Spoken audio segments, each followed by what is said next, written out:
ಇನ್ನು ಇದೇ ವೇಳೆ ಆಸ್ಪತ್ರೆಗೆ ಶಾಸಕ ವೇದವ್ಯಾಸ್ ಕಾಮತ್ ಭೇಟಿ ನೀಡಿ ಸಮಸ್ಯೆಗಳ ಬಗ್ಗೆ ಆಸ್ಪತ್ರೆಯ ವೈದ್ಯಾಧಿಕಾರಿಗಳ ಜೊತೆ ಚರ್ಚೆ ನಡೆಸಿದ್ರು. ಬಳಿಕ ಮಾತನಾಡಿದ ಅವರು, ಪಂಪ್ ಹಾಳಾಗಿದ್ದರಿಂದ ನೀರಿನ ಅಭಾವ ಉಂಟಾಗಿತ್ತು. ಸದ್ಯ ಆಸ್ಪತ್ರೆಯಲ್ಲಿ ಉಂಟಾಗಿರುವ ನೀರಿನ ಸಮಸ್ಯೆ ಪರಿಹಾರ ಮಾಡಲಾಗಿದೆ ಅಂತ ಹೇಳಿದರು. ಈ ಸಂದರ್ಭ ಮಂಗಳೂರು ಪಾಲಿಕೆಯ ಮೇಯರ್ ಪ್ರೇಮಾನಂದ ಶೆಟ್ಟಿ ಕೂಡ ಹಾಜರಿದ್ದರು.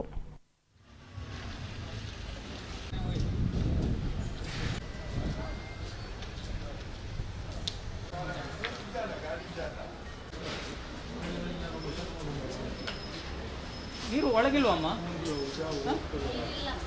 ಏನಾಗಿದೆ ಒಳಗೆ? ಎಂತ ಆಗಿದೆ? ಹೌದಾ?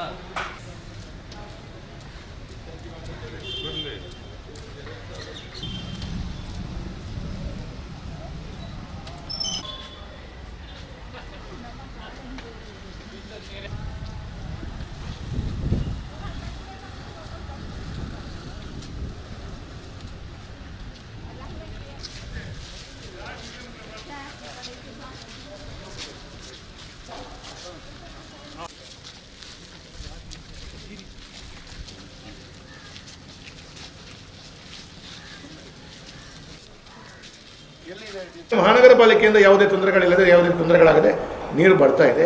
ಸಂಪ್ನಲ್ಲಿರುವಂಥ ಮೋಟ್ರ್ ಹಾಳಾಗಿರೋ ಕಾರಣ ಜನರಿಗೆ ತೊಂದರೆಗಳಾಗಿದೆ. ಅದನ್ನು ರಿಪೇರಿ ಮಾಡಬೇಕು ಅಂತೇಳಿ ಒಂದು ಸ್ವಲ್ಪ ಗಂಟೆಯ ಅವಕಾಶಗಳು ಬೇಕಾಗ್ತದೆ. ಒಂದು ಹೊಸ ಪಂಪನ್ನು ಹಾಕಿದೆ, ಇನ್ನೊಂದು ಹಾಳಾದ ಮೋಟ್ರನ್ನು ರಿಪೇರಿ ಮಾಡಿಸುವಂಥ ಕೆಲಸ ಕಾರ್ಯಗಳನ್ನು ಮಾಡಿ ಅದನ್ನು ಜನರಿಗೆ ಉಪಯುಕ್ತವಾಗಿ ಮಾಡಿಸ್ಕೊಡುವಂಥ ಕೆಲಸ ಸ್ವಲ್ಪ ತೊಂದರೆಗಳಾಗ್ತದೆ. ಆದರೆ ಜನರು ಸಹಕರಿಸುವಂಥ ಕೆಲಸ ಕಾರ್ಯಗಳನ್ನು ಮಾಡ್ತಾ ಇರುವಂಥ ಸಂದರ್ಭದಲ್ಲಿ ಕೂಡ ಎಲ್ಲೋ ಒಂದು ಕಡೆ ರಾಜಕಾರಣವನ್ನು ಮಾಡುವಂಥ ಕೆಲಸ ಕಾರ್ಯಗಳನ್ನು ಮಾಡಿದೆ. ಇವತ್ತು ಆಡಳಿತ ನಾವಿದ್ದೀವಿ ಅಂತ ಹೇಳುವಂಥ ಕಾರಣ ರಾಜಕಾರಣವನ್ನು ಮಾಡಬಾರ್ದು ಅಂತ ಹೇಳೋದು ನಾನು ಹೇಳ್ತೇನೆ.